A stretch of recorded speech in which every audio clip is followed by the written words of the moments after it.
শোনোই আমি একটা ভূত রাজ্যে ভূতের রাজা ছিল, আর সেই ভূতের একটা ছদ্মনাম ছিল মনোভূত। ভূত টুত নাই, আমি তো এটা জানি। আরে নাই মানে? অবশ্যই আছে। তুমি দেখছো কখনো? না, আমি দেখিনি, কিন্তু একদিন রাতে আমার এক বন্ধু সেই ভূতটাকে মনে করে ঘুমিয়ে যায়। তারপর সেই গভীর রাতে সেই ভূতটা তার সামনে চলে আসে। ভূতটাকে সে চোখের সামনে দেখতে পেয়ে হাউমাউ করে চিৎকার করে ঘুম থেকে জেগে ওঠে। এমনি বললো না, আমার হাত ভূত বেড়ে যাইতেছে।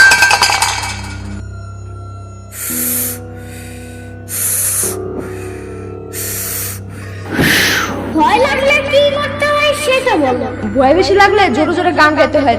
পানির নিচে ডলফিনটা তো জঙ্গলের মতন, হেডা জঙ্গলের মতন।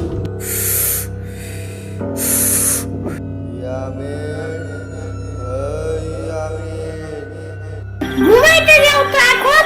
আমাকে রাতে মনে করে ঘুমিয়ে তুমি এখন ঘুমাতে যাচ্ছ?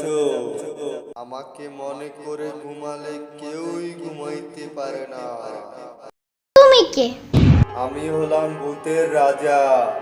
এক সময় মানুষ আমাকে মন ভূত বলে চিনতো। ঘোড়ার ডিম তুমি। তোমার থেকে আমার সামলাই বেশি ভালো ভয় দেখাইতে পারে। ওকে, তাহলে তুমি লাইটটা বন্ধ করো। দেখবে যে আমি ম্যাজিক লাইটের মতো জ্বলতেছি। ওকে, রেডি।